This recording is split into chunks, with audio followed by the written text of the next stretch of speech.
2.6, proving geometric relationships. Our objective for this lesson is to write flowchart proofs to prove geometric relationships and write paragraph proofs to prove geometric relationships. In our previous lesson, we learned about the two-column proof, the column for statements and the column for reasons. We're going to look at two other ways of proof writing. Okay? We won't spend as much time with these other two ways later on in the year, but it's important to know that they do exist and that any proof can be written as either a two-column, which we learned in our last section, a flowchart, or a paragraph. Okay, so first a flowchart proof, or flow proof. Here, our flowchart proof. Let's go ahead and highlight that. Flowchart proof uses boxes and arrows to show the flow of a logical argument. So instead of having a list of statements, a list of reasons, okay, it looks a little more like this. Okay, we'll discuss this proof here in a minute. But again, we still have our given, we still have our proof, and we still have our picture. But now instead of a column for statements, a column for reasons, we have boxes with our statements, the reasons written below it, and then arrows pointing you in the direction of which box to go. So in this one, they go down and then over, but they could have just kept going over, or I've seen ones where they keep going down and then over a while and then down. And I've seen ones where like two boxes connect, and we'll go ahead and we'll do one like that. Okay. So first, we have a theorem to write our proof around. We're going to learn about the right angles congruence theorem. The right angles congruence theorem is all right angles are congruent. If I have two right angles, let's say right angle here, let's call this angle 1, and right angle 2, I've got two right angles. So angle 1 and angle 2 are both right angles, so then I know angle 1 is congruent to angle 2. Okay, so if this comma then this comma, all right angles are congruent. Okay, so here they give us the flowchart proof. From this flowchart proof, we're going to write the exact same proof in two columns. So we are given, again here, angle 1 and angle 2 are right angles. That's our given. We need to prove angle 1's congruent to angle 2.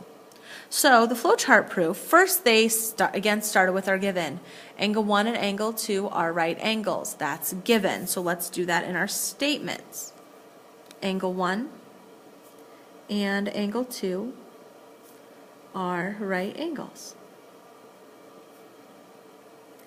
Our reason for that, as in our flowchart proof, is given.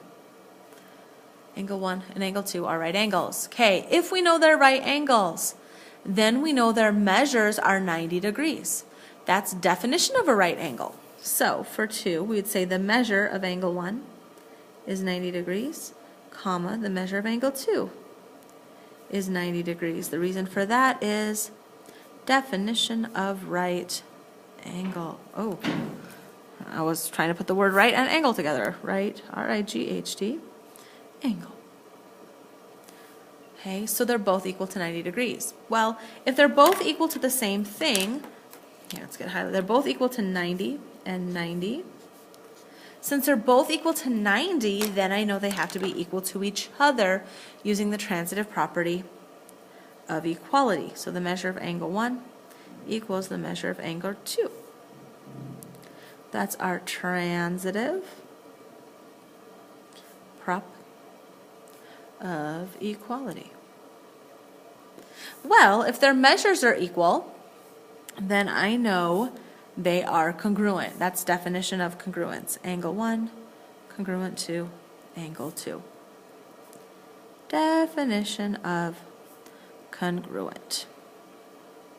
Two things are congruent if their angles, if their measures are equal. And so there's the end of it. Again, we put that QED, that which was to be proven, we have proven it. Okay, so this is the proof. Again, the given, prove, and the picture are the same for both. The flowchart proof, again, has boxes with our statements with the reasons written below it. Okay, and here's the exact same proof written into a column. Okay, You can do it one of two ways. Okay. All right, two new theorems. The congruent supplements theorem. Again, congruent is have the same measure. Supplements add up to 180.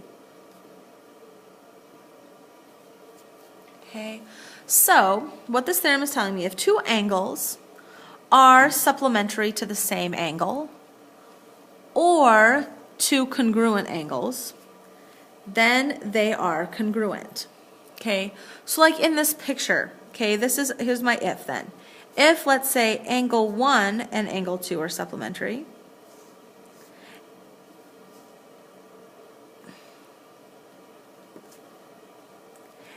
and angle 3 and angle 2 are supplementary,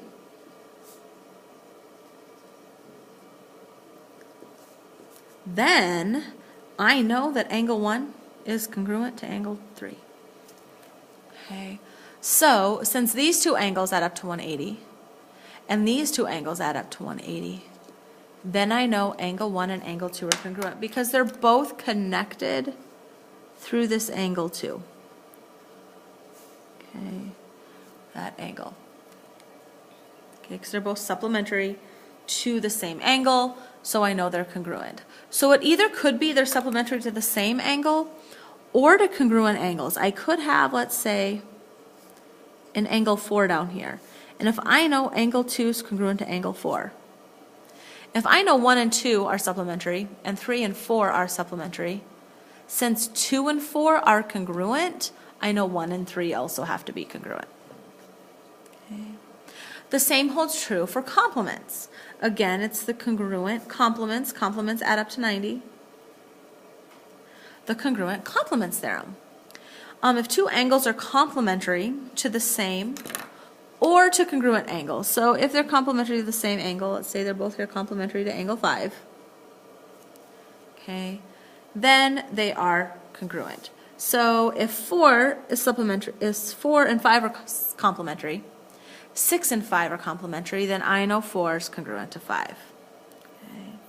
So we're actually going to look at the two-column proof for one of these. This is if they're supplementary to the same angle, not the congruent one, the same angle. And then we're actually going to rewrite this into a flowchart proof. Okay, so here we're given angle 1 and angle 2 are supplementary. 1 and 2 are supplementary. Angle 3 and angle 2 are supplementary. And we want to prove angle 1 is congruent to angle 3. So in our two-column proof, they start with 1 and 2 are supplementary, 3 and 2 are supplementary. That's given. Okay, and from that then they say, well, if they're supplementary, I know their measures have to add up to 180. That's definition of supplementary. Well, if they both equal 180, then that means they have to equal each other. Okay, that's the transitive property of equality. And then we subtract the 2 from both sides. And then if their measures are equal, then they're congruent. Okay. The one way in which this is going to be slightly different than a paragraph proof when we do our flowchart, so now we're going to do a flowchart proof for this. I'm actually going to do the flowchart. I'm going to split up some of this stuff. Like this given, I'm going to split this up into two separate statements. We'll say angle 1 and angle 2 are supplementary. Okay, we'll put a box around that. And the reason we know that is given. And then we'll come down and we'll do another box for angle 3 and angle 2 are supplementary. And again, that's also given. So right there given down below. So then this way we can think of them, they're actually two separate statements. And at some point we're going to put those two statements together. So this is where the flowchart proof's nice because you can see what statement leads to the other. So here, if I know angle 1 and angle 2 are supplementary, what do I know about angle 1 and angle 2? Well, then I know their measures. The measure of angle 1 plus the measure of angle 2 is 180. I know they add up to 180. And that is by definition of supplementary angles. And the same here. If I know that angle 3 and angle 2 are supplementary, then I know the measure of angle 3 plus the measure of angle 2 is 180. Again, that's by definition of supplementary angles. Okay, and this is what's nice about the flowchart proof. So now I can see, okay, this statement leads to this one. This statement leads to this one. Now I'm going to put these two statements together. Since they both equal 180, I'm going to put them together to say then, well, if they both equal 180, then I know the measure of angle 1 plus the measure of angle 2 equals the measure of angle 3 plus the measure of angle 2. We're putting those two statements together to make this one. In a two-column proof, you kind of have to guess at where the statements are. Well, you don't have to guess. You have to figure out where those statements are coming from. Like here, I had to figure out, okay, where'd this statement come from up here. Okay, whereas a flowchart proof, you don't have to worry about this. This statement leads to this one. This statement leads to this one. These two statements together come together for this one. And that was using the transitive property. Okay. Of equality. Okay. All right, so now I'm out of room to keep going over, so I'm just going to go ahead and come down. So after the transitive property of equality, they had noticed there was an angle 2 on both sides, so they subtracted that off. So we're going to subtract the measure of angle 2 from both sides. So then I'm just left with the measure of angle 1 equals the measure of angle 3. Oh, 1 and 3. I did that by subtracting the angle 2 from both sides. So that would be the subtraction property of equality. Well, now I have measure angle 1 equals measure of angle 3, which means my last statement that angle 1 is congruent to angle 3. And that's by definition of congruent angles. Definition of congruent. Okay, so you can see here that these two statements come together here to make this statement, and from that then we can deduce those things. So this is where the flowchart proof's nice. I really like the flowchart proof to help us plan a proof, and we'll talk more about like the whole planning process to plan a proof. When we're first proofwriting, it's helpful to write a plan out. Okay, right, so let's go ahead and now we're going to look at the paragraph proof. What a paragraph proof is. A paragraph proof, let's highlight that because we know those are important words. It presents the statements and reasons of a proof as sentences in a paragraph. It uses words to explain the logical flow of the argument. So there's the word like first and second and then we know, and from that we can conclude, that type of thing. Okay. All right, so now we have a postulate and one new theorem. Okay, our postulate is if two angles form a linear pair. So here, a linear pair angle, again, if you don't remember, looks like that, angle 1 and angle 2. If two angles form a linear pair, then they are supplementary. So then I know angle 1 and angle 2 are supplementary because they're on a straight line. And we've talked about this before, but now we have a formal postulate that we can use with it. Okay. And this last one, vertical angles congruent theorem. This one, the title of it is actually longer than the theorem itself. So a lot of times I just say vertical angles are congruent. It's a theorem. It's the vertical angles congruence theorem. But this is actually more syllables and harder to say than just vertical angles are congruent. So if I have vertical angles, if you remember, vertical angles are angles formed by intersecting lines that are directly across from each other, like they're 1 and 2. If we have vertical angles here, 1 and 2, then I know angle 1 is congruent to angle 2. Vertical angles are congruent. Okay, now we're going to look at the proof of vertical angles are congruent in paragraph form. Again, it still has your given, still has your proof, and it still has your picture. Here the picture gives us a context, it's airplanes and so forth. We have angles 5, 6, and 7. Okay, so angle 5 and 7 are vertical angles, so we're trying to prove that 5 is congruent to 7. Okay, so again, we start with our given. Angle 5 and angle 7 are vertical angles formed by intersecting lines. Okay, 5 and 7 are vertical angles. Okay, that was kind of given. as shown in the diagram, so as shown in the picture, angle 5 and angle 6 are a linear pair. And angle 6 and angle 7 are a linear pair.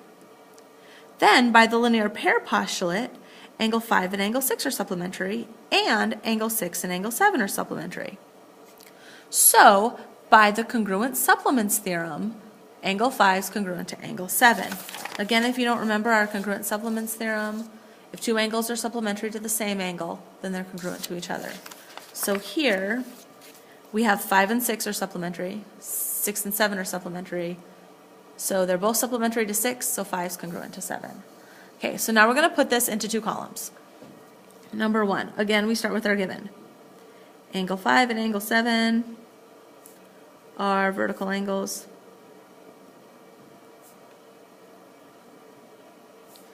That's given. Okay. Number 2, after that we said angle 5 and angle 6 are a linear pair, and angle 6 and angle 7 are a linear pair. So we'll go angle 5 and angle 6 are a linear pair. And since it's going to be the same reason, we'll do it in the same step. And also angle 6 and angle 7 are a linear pair. 2, well, that's shown in the diagram, so that's given as well.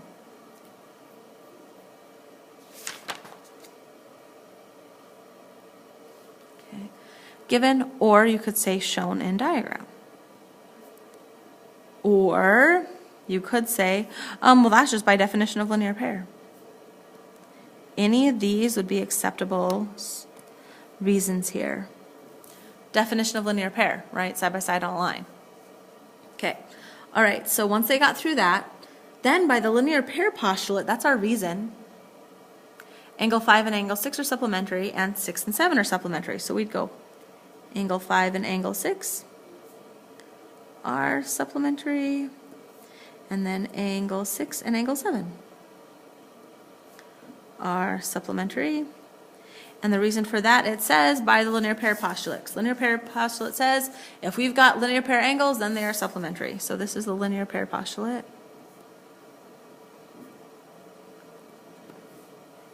Okay. Well, if 5 is supplementary to 6, if you notice, these are the same. Angle 6 and angle 6. So they're 5 and 7 are supplementary to the same angle. So we know then that angle 5 is congruent to angle 7, and that says, so by the congruent supplements theorem, my reason there, congruent supplements theorem.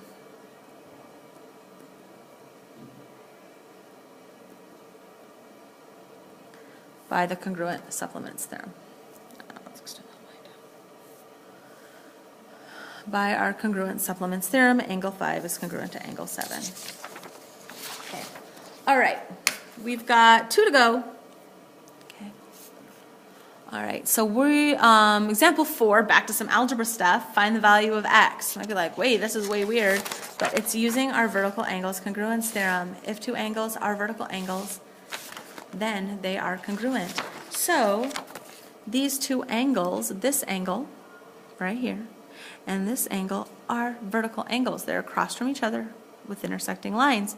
So I know they're congruent. So I know angle QPR is congruent to angle QPR TPS because they're vertical. If they're congruent, they have the same measures, which means that 3x plus 1 has to equal 148.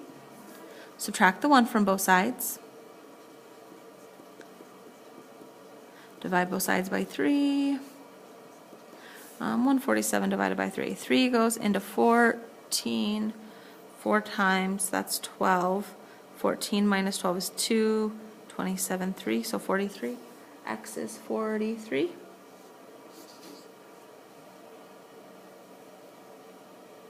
No, 9. 49. Don't do too much in your head, Mrs. Neal. Divided by 3. And that goes in 4 times. 4 times 3 is 12. 27, 3 times 9 is 27. Sorry. 49. X is 49. Okay. All right, now the next one. We want to write a paragraph proof. We know angle 1 is congruent to angle 4. We want to prove that 2 is congruent to angle 3. Okay, so first, when writing, it says to write a paragraph proof, but I'm kind of going to do somewhat of a flowchart proof over here for my plan. We always need to start with a plan, kind of like rough draft type thing. Okay, so we know 1 is congruent to 4. Our goal is to get 2 or 3 into this proof, so we're starting with this. 1's congruent to 4. Again, we want to get down here at the bottom, so I'm going to write down at the bottom that angle 2 is congruent to angle 3. That's where we're trying to go, down here at the bottom. Okay, so 1's congruent to 4. So somehow we want to get angle 2 and angle 3 in here. But I know that if I just look at 1 and 2, angle 1 and angle 2 are vertical angles. Angle 1 and angle 2 are vertical angles, based on the picture. Well, if they're vertical angles, then I know what? Angle 1 is congruent to angle 2. That's by the vertical angles by, let's just, again, this is rough draft proof. By angles congruence theorem. Angle 1 is congruent to angle 2. Well, I can say the same thing about 3 and 4. So, by this same reason, we could always also do angle 3 congruent to angle 4 by that same reason, vertical angles, right? So we have 1 congruent to 4, then we say 1's congruent to 2, okay, and 3 is congruent to 4. So could I now put these statements together somehow? How can I put those statements together? Well, if 1's congruent to 4 and 1's congruent to 2, could I use the transitive property of angle congruence and say put this statement together with this one and say angle 2 is congruent to angle 4? That's transitive. Then could I use the transitive property again between this one and this one? And then say, so if angle 2 is congruent to angle 4 and angle 3 is congruent to angle 4, then angle 2 is congruent to angle 3? Using the transitive property one more time. Oop, and that was where we're trying to get. So I think we've kind of got a general plan. So now let's write it. We want to write it as a paragraph in words. Okay, first, so we would say angle 1 is congruent, angle 1 and angle 4, so we use words here. Angle 1 and angle 4 are congruent.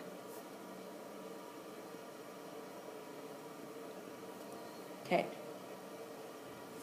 So angle 1 and angle 2 are vertical angles, so that makes them congruent as well because of the vertical angles theorem, the vertical angles congruence theorem.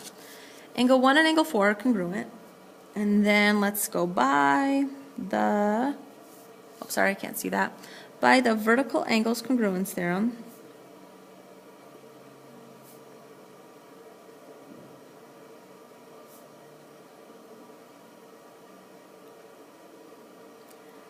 Angle 1 is congruent to angle 2.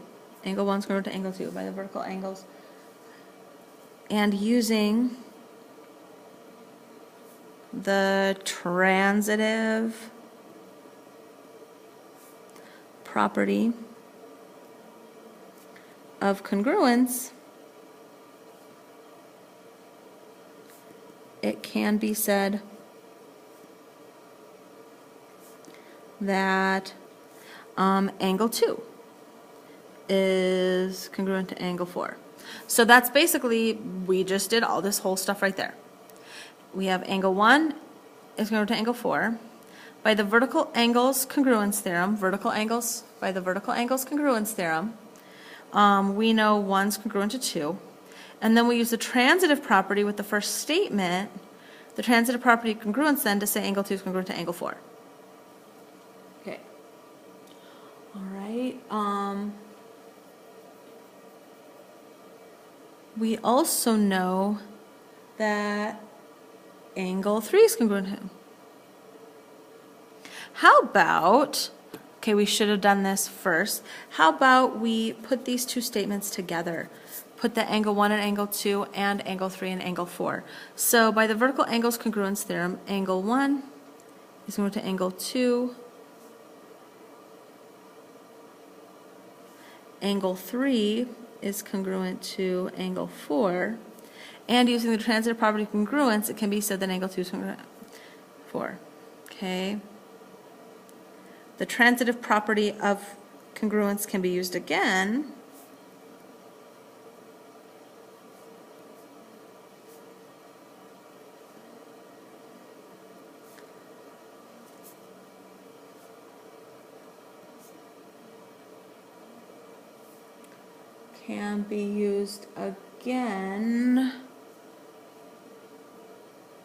and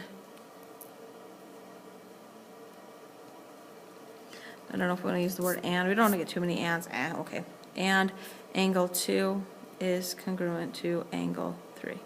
And then we put, again, that QED at the end. Yep, it's been proven.